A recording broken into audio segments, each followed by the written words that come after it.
अस्सलाम वालेकुम, मैं हूं अरबाब जहांगीर। आप देख रहे हैं मेरा यूट्यूब चैनल असली खबर विद अरबाब जहांगीर। उम्मीद है तमाम देखने वाले खैरियत से होंगे। वहाज अली और यमुना जैदी जब भी एक दूसरे के बारे में कोई बात करते हैं, कोई कमेंट पास करते हैं, एक दूसरे की एक्टिंग से मुतालिक अपने ख्यालात का इजहार करते हैं, तो दोनों के फैंस को सुनने में बड़ी दिलचस्पी होती है। दोनों के फैंस ही बड़े शौक से वो गुफ्तगू सुनते हैं, और ख़ास तौर पर जब वो एक दूसरे की तारीफ़ करते हैं तो उस वक्त तो यमहाज के फैंस का मज़ा दोबाला हो जाता है। चूँकि एक तो दोनों को एक साथ स्क्रीन पर देखकर तमाम फैंस को बड़ा मज़ा आता है, और फिर जब एक दूसरे से मुतालिक उनकी गुफ्तगू होती है और जिस तरह से एक दूसरे को कॉम्प्लीमेंट्स दोनों पास करते हैं, तो वो भी देखने से ताल्लुक़ रखता है। वहाज अली की वेब सीरीज़ आई है द पिंक शर्ट, और अभी उसका पब्लिक प्रीमियर तो नहीं हुआ, यानी अभी वो OTT पर तो रिलीज़ नहीं हुई है। वो तो नवंबर में होगी, नवंबर के फर्स्ट वीक में होगी, लेकिन उसका एक फ़िल्म फेस्टिवल में वर्ल्ड प्रीमियर हो चुका है, और सिडनी फ़िल्म फेस्टिवल में ये प्रीमियर हुआ है। और उसमें वो वाहिद साउथ एशियन वेब सीरीज़ है जिसको कि शामिल किया गया, तो ये भी वहाज अली के लिए एक एज़ाज़ की बात है, और इसमें वो सजल अली के साथ मौजूद हैं। तो वहाज अली और सजल अली की जोड़ी को बड़ा डिस्कस किया जा रहा है, और इसलिए डिस्कस किया जा रहा है क्योंकि वहाज अली की जोड़ी जब भी किसी और फीमेल लीड एक्ट्रेस के साथ सामने आती है तो उसको उस पर तनकीद भी होती है, उसको नापसंद भी किया जाता है। अब ये जो माजी में अभी रिसेंट पास में और अभी हालिया भी जो जोड़ी वहाज अली की आयज़ा खान के साथ इस वक्त ड्रामे में चल रही है, उसको नहीं पसंद किया जा रहा। जो हरीम फारूक के साथ वहाज अली का ड्रामा है, गो कि वो पुराना ड्रामा है, उसको भी नहीं पसंद किया जा रहा। तो अब बहुत सारी जोड़ियाँ हैं जिनसे मुताल्लिक लोगों को कुछ नहीं समझ आ रहा है, कोई उसको पसंद नहीं कर रहा है। अब जो इस वक्त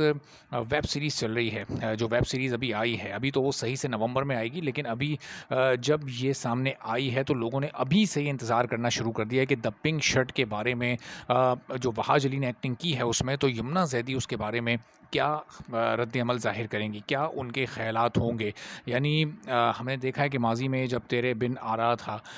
जिस वक्त वो ऑन एयर था, तो उस वक्त दोनों के कई इंटरव्यूज़ हुए, और हर इंटरव्यू में यमुना जैदी ने वहाज अली की एक्टिंग की तारीफ़ की, उनके स्किल्स की तारीफ़ की, उनके अंदाज़ की तारीफ़ की, उनके टैलेंट की तारीफ़ की, और हर लिहाज से बहुत ज़्यादा कॉम्प्लीमेंट किया यमुना जैदी ने वहाज अली को, और वहाज अली भी जवाब में उनकी बड़ी तारीफ़ करते हैं हमेशा से। वो ये कहते हैं कि यमुना जैदी के साथ जब वो एक्टिंग करते हैं तो उन्हें ज़्यादा एफ़र्ट नहीं करनी पड़ती। तो जब जब ये तारीफ़ यमुना जैदी की तरफ से की गई या वहाज अली की तरफ से की गई, तो दोनों के फैंस को बहुत अच्छा लगा। दोनों के फैंस ने बहुत तारीफ़ की दोनों की, कि दोनों हमेशा एक दूसरे को बहुत इज़्ज़त देते हैं, और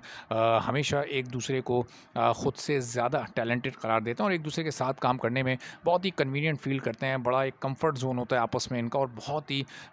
इसीलिए बड़ी एफ़र्टलेस परफॉर्मेंस होती है, और वो फिर निकल कर स्क्रीन पर एक सिज़लिंग केमिस्ट्री के रूप में सामने आती है, ख़ास तौर पर जब दोनों के रोमांटिक सीन्स होते हैं उस वक्त। तो अब यमुना जैदी के जो ख़यालात हैं, उनकी जो राय है द पिंक शर्ट के बारे में, उसका लोग इंतज़ार कर रहे हैं, और वो यकीनी तौर पर सामने आएगी, लेकिन वो उसी वक्त सामने आएगी जब द पिंक शर्ट OTT पर रिलीज़ होगी, या फिर वो यमुना जैदी को देखने का मौका मिलेगा कि उसमें वहाज अली ने कैसी एक्टिंग की है। चूँकि अभी जो प्रीमियर हुआ है सिडनी में, वो सिर्फ एक सिनेमा हॉल में हुआ है, और वहाँ पर ज़ाहिर है कि जो वहीं के लोकल लोग हैं उनमें से ही कुछ लोग उसको देख सकें, और अब आहिस्ता-आहिस्ता उनके वर्ड ऑफ माउथ से पता चलेगा, उनके रिएक्शन से, उनके रिव्यूज़ से ये पता चलेगा कि कितनी सक्सेसफुल ये वेब सीरीज़ हो सकती है। कोई बहुत लंबी चौड़ी वेब सीरीज़ नहीं है, सिर्फ 8 हिस्सों पर ये मुश्तमिल है, लेकिन जब ये नवंबर में सामने आएगी तो ऑफ़िशियल और प्रॉपर डेब्यू उस वक्त ही वहाज अली का वो कहलाएगा कि वेब सीरीज़ में उनका अब ये डेब्यू हो चुका है, और यकीन यही है कि ये एक धमाकेदार डेब्यू होगा। चूँकि सजल अली के साथ जोड़ी उनकी निस्बतन बाकी जो तमाम अभी उनकी रिसेंट पास्ट में जोड़ियाँ सामने आई हैं, वो ज़ाहिर है कि यमुना जैदी के साथ जो उनकी जोड़ी है उससे तो मुकाबला ही नहीं है, लेकिन जो बाकी तमाम लोगों के साथ, बाकी तमाम एक्ट्रेसेस के साथ उन्होंने काम किया, तो उसमें यकीनन ये सबसे बेहतर जोड़ी शायद कहलाए। लेकिन उसके लिए पहले वेब सीरीज़ को देखना पड़ेगा, और फिर ही पता चल सकेगा कि दोनों ने किस लेवल का काम किया। तो आने वाले दिनों में इस पर मज़ीद भी आपको अपडेट करते रहेंगे। यमुना जैदी का जैसे इस पर कोई रिएक्शन सामने आता है आपको ज़रूर अपडेट करेंगे। चैनल पर नहीं तो चैनल सब्सक्राइब कर लें, बेल आइकॉन प्रेस कर दें। इजाज़त दीजिए, अल्लाह हाफ़िज़।